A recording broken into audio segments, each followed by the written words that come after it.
नमस्कार साथियों, आज हम अर्धवार्षिक परीक्षा सत्र 2022-23 राजस्थान बोर्ड कक्षा 12वीं फिजिक्स का पेपर है, वो सॉल्यूशन है वो कराने वाला है। GS10 भौतिक विज्ञान फिजिक्स का पेपर है, सॉल्यूशन कराने वाले पूरा पेपर है हम आपको इस वीडियो में सॉल्यूशन है वो कराने वाले हैं। तो आप वीडियो को बिल्कुल भी छोड़ेगा मत। तो चलिए सबसे पहले क्वेश्चनों की तरफ चलते हैं। बहुविकल्प प्रश्न, ठीक है।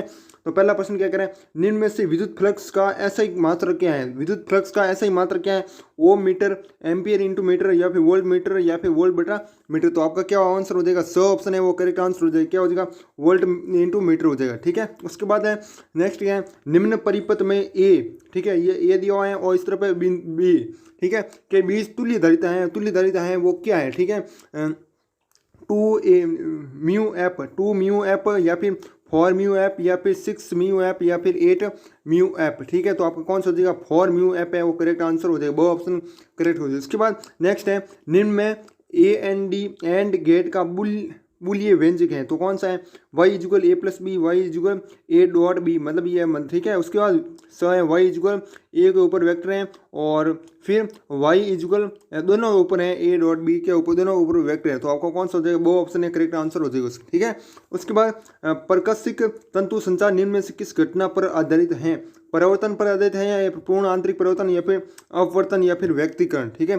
तो कौन सा हो जाएगा, प्रकाश तंतु संचार निम्न में से किस घटना पर आधारित है। सही है, आपका ब ऑप्शन हो जाएगा करेक्ट, ठीक है। उसके बाद नेक्स्ट है, प्रतिघात का मात्रक है। प्रतिघात का मात्रक है वो ओम है। क्या है, प्रतिघात का मात्रक ओम है, वो करेक्ट आंसर हो जाएगा, ठीक है। उसके बाद है निम्न में से नाभिक की त्रिज्या की द्रव्यमान संख्या पर निर्भरता है, ठीक है। तो क्या निर्भरता है, तो आपका R समानुपाती A 1/3 है, वो करेक्ट आंसर हो जाएगा, ठीक है। उसके बाद B है R समानुपाती A, ये नहीं होगा, और बाकी तो मैंने बता दिया, सही है जो कोई बता दिया है ना। उसके बाद नेक्स्ट है दूसरा प्रश्न, विद्युत चुम्बकीय तरंग निर्वात में किस वेग से है वो गति करता है। किस में, ये है ना तो हवा में पूछा है, मतलब कोई भी माध्यम में नहीं पूछा, सिर्फ किस में पूछा है, निर्वात में पूछा है, ठीक है। तो निर्वात में क्या बताओगे, ये प्रकाश के समान वेग से गति करती है, ठीक है। क्या करती है, विद्युत चुम्बकीय जो तरंग है वो क्या करती है, ये प्रकाश के समान है वेग से गति करती है। और निर्वात में सभी विद्युत चुम्बकीय तरंगों की गति क्या होती है, तो आपको यहाँ ये लिखना था, ठीक है, 3 इंटू जो कि 108 मीटर पर सेकंड है वो होती है, ठीक है। तो ये आपका करेक्ट आंसर हो जाएगा, ठीक है। और उसके बाद कार्यफलन को परिभाषित है वो कीजिए। कार्यफलन को परिभाषित करना, तो इसमें क्या लिखोगे, ठोस अवस्था भौतिक में निर्वात में किसी ठोस से एक इलेक्ट्रॉन निकालने के लिए आवश्यक न्यूनतम ऊर्जा को उस ठोस का कार्यफलन है वो कहते हैं, ठीक है। उसके बाद नेक्स्ट है, चुंबकीय आघूर्ण का मात्रक लिखिए। चुंबकीय आघूर्ण का मात्रक है वो क्या हो जाएगा, ऐसा ही मात्रक, ठीक है। तो क्या हो जाएगा, एम्पियर, ठीक है, एम्पियर, और फिर मीटर स्क्वायर, ठीक है। तो ये आप हैं वो लिख दोगे, ठीक है। ये आपका करेक्ट आंसर हो जाएगा, एम्पियर फिर डैश कर देना, और मीटर स्क्वायर है वो करेक्ट आंसर हो जाएगा, ठीक है, EMP है ना। और हिंदी में लिखो तो हिंदी में भी लिख देना, एम्पियर वो भी लिखा तो वो भी आपका है वो सही है वो हो जाएगा, ठीक है। उसके बाद नेक्स्ट है हमारा चुंबकीय क्षेत्र की विमा तथा मात्रक है वो लिखिए। चुंबकीय क्षेत्र की विमा भी लिखनी और मात्रक भी है वो लिखना है, ठीक है। तो सबसे पहले मैं आपको है क्या बता देता हूँ, वो मात्रक है वो बता देता हूँ, ठीक है। मात्रक है वो क्या हो जाएगा आपका, ऐसे ही मात्रक वेबर क्या हो जाएगा, या तो आप वेबर लिखोगे, और या फिर है आप क्या लिखोगे, वेबर बटा वर्ग मीटर, ठीक है। मतलब ये डैश है, आप इस तरीके लगाना पड़ेगा, और फिर वर्ग मीटर, ये दोनों है एक ही है। और या फिर आप लिखो टेस्ला, क्या लिखोगे, टेस्ला, या तो ऊपर वाला लिखो वेबर बटा वर्ग मीटर, या फिर टेस्ला, ठीक है। और इसका एक और है जो कि क्या पूछा हमें, चुंबकीय क्षेत्र की विमा और मात्रक। मात्रक तो हमें बता दी, अब हमें बतानी है विमा, ठीक है। तो विमा क्या हो जाएगी, M1 L0, फिर T-2, और फिर A-1 है, ठीक है। तो ये आपकी क्या हो जाएगी, विमा है वो करेक्ट हो जाएगी। उसके बाद नेक्स्ट है हमारा क्या है, हाइड्रोजन परमाणु NV कक्षा में ऊर्जा का व्यंजक लिखिए, ठीक है। तो NV कक्षा का व्यंजक है वो लिखना है, ठीक है। तो आपको है वो बता रहे हैं, तो क्या लिखोगे, EN इजुअल -13.6 है, ठीक है, पॉइंट है बीच में, और इधर N स्क्वायर EV, ठीक है। ये आपका करेक्ट आंसर हो जाएगा, EV लास्ट में है ना, इसके स्थान पर, ठीक है, इधर लिख ले रहा इसकी आगे। उसके बाद नेक्स्ट है एक अवतल दर्पण में 20 सेंटीमीटर दूर रखें, एक पिन का प्रतिबिंब 40 सेंटीमीटर दूरी पर बनता है, तो अवतल दर्पण की फोकस दूरी ज्ञात करो। तो ये तो आपको प्रैक्टिकली है वो ज्ञात करना पड़ेगा, ठीक है। 8 नंबर क्वेश्चन है, नाभिकीय बलों को परिभाषित करते हुए क्या लिखना है? 3 है वो गुण लिखने। क्या कितने गुण लिखने? 3 है वो गुण लिखने। तो नाभिकीय बल क्या होता है? आकर्षण बल होता है। ये आप पहला है वो गुण लिख दो। नाभिकीय बल क्या होता है? आकर्षण बल होता है। और नाभिकीय बल विद्युत है वो नहीं होता है, अर्थात ये बल विद्युत प्रकृति के नहीं होते हैं। नाभिकीय बल अत्यंत क्या होता है? परबल है वो होता है। एक तो आपने आकर्षण बल लिख दिया और ये एक परबल होता है, अर्थात ये बल बहुत अधिक मजबूत होते हैं क्योंकि इनके परमाणु में लघु परास है वो होती है, ठीक है। तो ये 2-3 पॉइंट है, आप इस तरीके से लिख दोगे, ठीक है। और परिभाषा बाकी आपको खुद को ही है वो लिखनी है। उसके बाद नेक्स्ट है, एक ए भुजा वाले वर्गाकार धारावाही फ्रेम ABCD के केंद्र पर विद्युत चुंबकीय क्षेत्र ज्ञात कीजिए यदि इस फ्रेम में 1 एम्पियर मतलब आई है ना, आई एम्पियर धारा प्रवाहित हो रही है, ठीक है।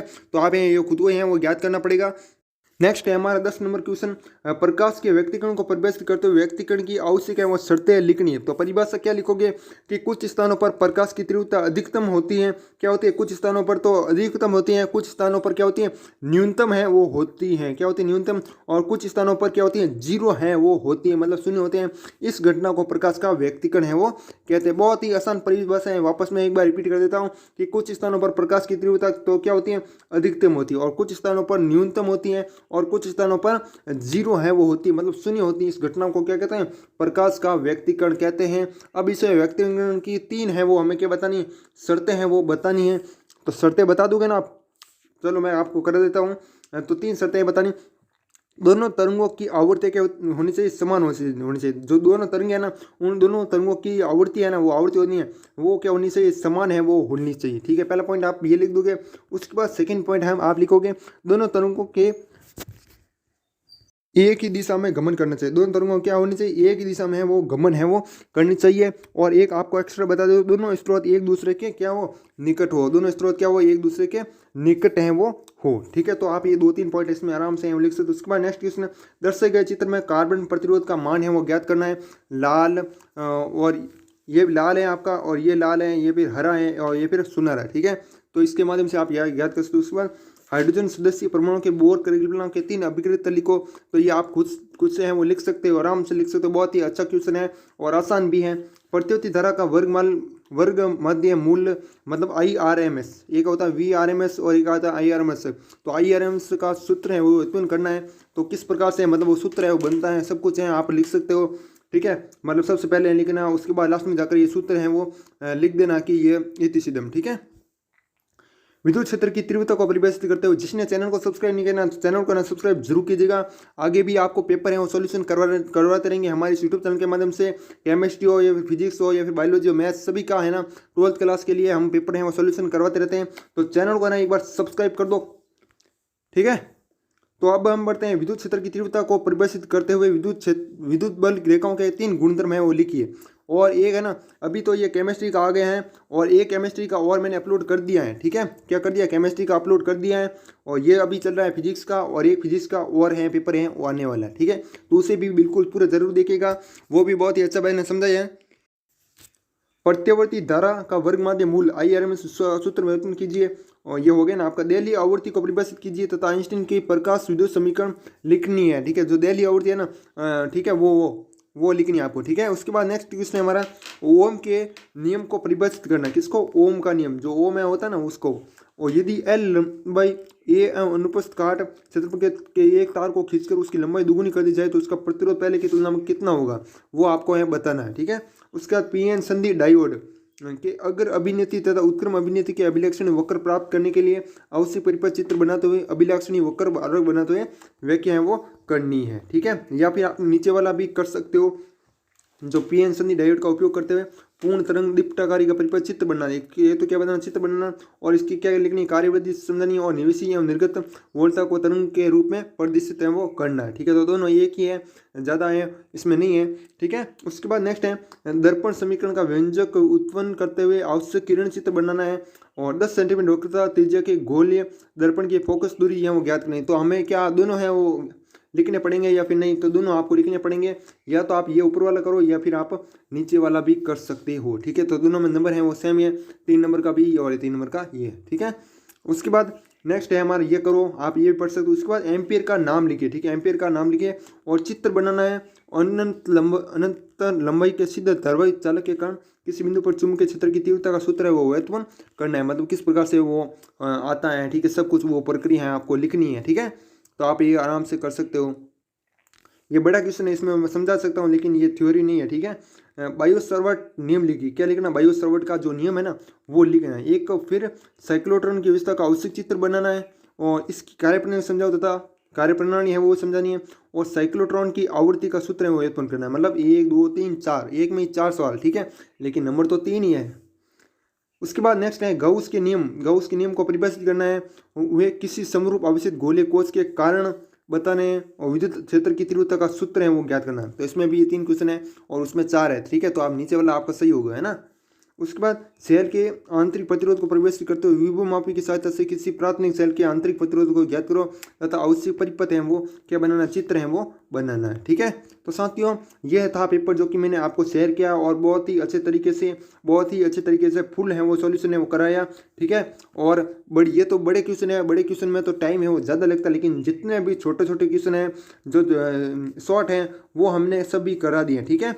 आई होप अब ये वीडियो बहुत ही पसंद आएगा, पसंद आए तो लाइक और चैनल को है ना सब्सक्राइब जरूर करना। आगे भी आपको पेपर हैं वो सॉल्यूशन करवाते रहेंगे, चाहे आपका फिजिक्स का पेपर हो, चाहे आपका केमिस्ट्री का हो, चाहे मैथ्स का हो, सभी के पेपर हम हमारे यूट्यूब चैनल के माध्यम से वो सॉल्व हैं वो कराते हैं। आप बता सकते हो कि आपको कौन सा पेपर है वो चाहिए, कमेंट में बता सकते हो। और इसकी PDF है टेलीग्राम ग्रुप में मिल जाएगी और टेलीग्राम ग्रुप का लिंक है डिस्क्रिप्शन में पड़ा है, जाकर हैं वो चेकआउट कर सकते हो और वहाँ से PDF है वो ले सकते हो, ठीक है। बाकी इस वीडियो को हम यहीं समाप्त करते हैं, तब तक के लिए जय हिंद, जय भारत, वंदे मातरम।